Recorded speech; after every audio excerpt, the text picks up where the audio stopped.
2025 के लिए सावधान हो जाइए। मंगल की ऊर्जा को हल्के में मत लीजिए। यह साल चूंकि 9 का है, इसलिए यह ऊर्जावान और बहुत ही उग्र हो सकता है। मंगल का जो साल है वो धन को फेवर नहीं करता और फाइनेंस से जुड़ी समस्याएं आपको आ सकती हैं।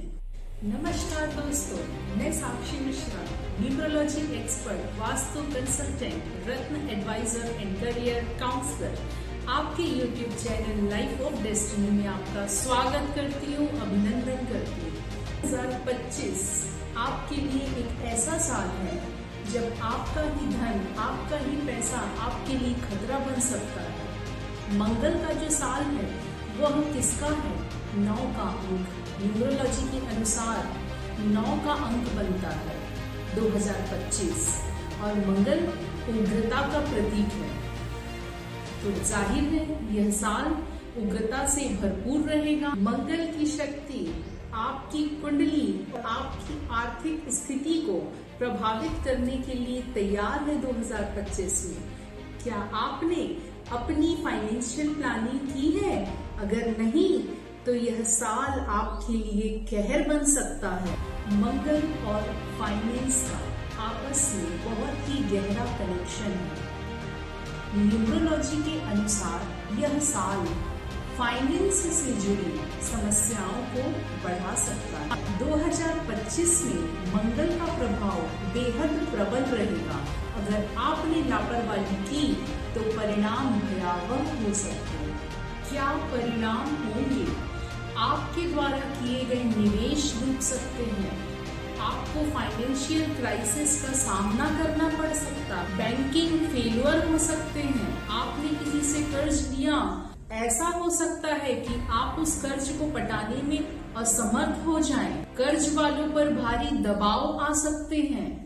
कर्ज चुकाने में आप असमर्थ हो सकते हैं। सोचिए, अगर आपके पास में कैश ना रहा, अगर आपका सोना बैंक में गिरवी रह गया, क्या करेंगे आप? मंगल का प्रभाव आपके फैसलों को गुमराह कर सकता है। 2025 में इन खास बातों का विशेष ध्यान रखें। कर्ज देने और कर्ज लेने से बचें। कैश को प्राथमिकता दें क्योंकि डिजिटल लेन देन बाधित हो सकता है। सोने में निवेश करें क्योंकि यह आपकी रक्षा करेगा। अपनी कमाई का एक हिस्सा सुरक्षित रखें। फिजूल खर्ची करने से बचें। किसी भी बड़े कर्ज से बचें। लोन लेने से बचें। लोन लेने का फैसला आपको दिवालिया बना सकता है। 2025 में अगर आपने इन बातों को नजरअंदाज या अनदेखा किया तो 2025 का अंत आपके लिए भयावह हो सकता है। क्या आप जानते हैं कि मंगल की यह स्थिति आपकी कुंडली में कहर मचा सकती है?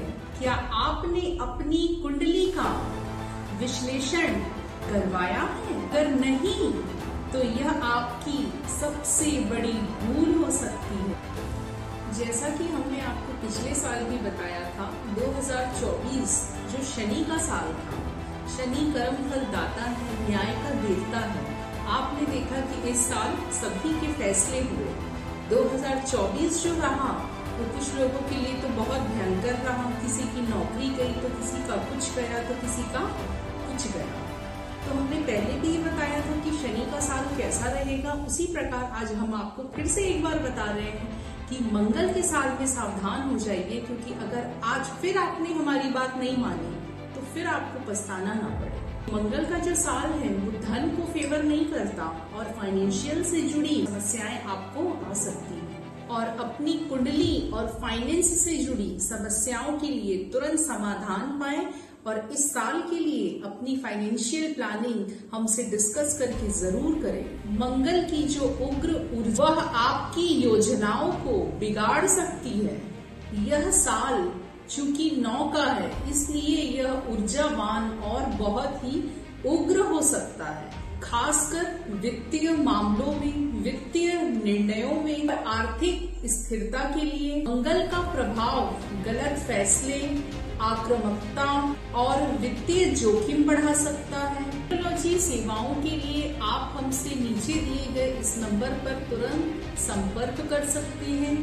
अपना डेट ऑफ बर्थ आप पर्सनली एनालिसिस हमसे करवा सकते हैं ताकि धन से संबंधित या किसी भी समस्या से संबंधित आप समाधान पा सकें। इसे नियंत्रित करने के लिए आप निम्न उपाय कर सकते हैं। चलिए चलते हैं समाधान। पहला है, आप अपनी मंगल की ऊर्जा को शांत करने एवं नियंत्रित करने के लिए उचित रत्न अंगूठी धारण कर सकते हैं। उसके लिए आप किसी एक्सपर्ट से सलाह ले सकते हैं। आप मुझसे भी सलाह ले सकते हैं कि डेट ऑफ बर्थ के हिसाब से, कि आपके डेट ऑफ बर्थ के हिसाब से आपको कौन सा रत्न धारण करना चाहिए ताकि आपको सफलता मिले। दूसरा है, लाल रंग के वस्त्रों का उपयोग कम करें क्योंकि यह मंगल की ऊर्जा को और बढ़ाता है और उग्र बनाता है। इसलिए सफेद रंग या हल्के रंगों का इस्तेमाल ज्यादा से ज्यादा करें। तीसरा, हनुमान जी की उपासना करें। विशेषकर मंगलवार और शनिवार को हनुमान जी के मंदिर में जाकर श्रीफल उनके चरणों में अवश्य अर्पित करें।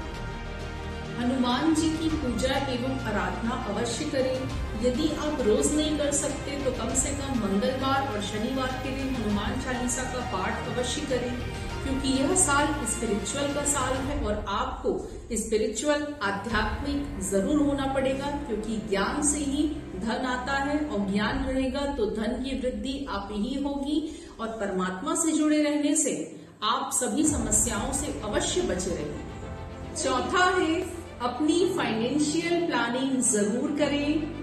लोन लेने से बचें, अनावश्यक लेन देन ना करें, फिजूल खर्ची से बचें, गोल्ड में निवेश करें। पांचवा है, राहु और केतु से संबंधित उपाय भी करें, क्योंकि मंगल दोष के साथ साथ राहु और केतु भी फाइनेंशियली अनिश्चितता को बढ़ावा दे सकते हैं। उसके लिए महामृत्युंजय का जाप रोजाना अवश्य करें। गरीबों एवं जरूरतमंदों को दान दें, लेकिन ध्यान रहे कि दान हमको पात्रता देखकर ही देना है। छठवां उपाय है, घर और अपने कार्य स्थल पर साफ सफाई अवश्य रखें, क्योंकि गंदगी मंगल के प्रभाव उसकी नकारात्मक ऊर्जा को और बढ़ावा दे सकती है। इसलिए साफ सफाई का विशेष ध्यान रखें। सातवां है, योग अथवा मेडिटेशन अवश्य करें। परमात्मा से ध्यान अवश्य लगाएं, क्योंकि यह साल स्पिरिचुअल होने का साल है और मेडिटेशन आपके लिए कंपलसरी है। जैसा कि मैंने आपको पहले भी बताया है कि आप अपनी पर्सनल डेट ऑफ बर्थ मुझे बताकर मुझसे परामर्श ले सकते हैं। अपना ये साल अभी से शुरू से और बेहतर और अच्छा बना सकते हैं और अपनी आर्थिक स्थिति, फाइनेंशियल स्थिति को और बेहतर कर सकते हैं। अपनी फाइनेंशियल प्लानिंग को अच्छी कर सकते हैं। जो पद प्रतिष्ठा आप चाहते हैं उसे पा सकते हैं और अन्य जो भी समस्याओं का समाधान आप जानना चाहिए वो मुझसे ले सकते हैं, चाहे वह धन से संबंधित हो या अन्य किसी भी प्रकार की हो।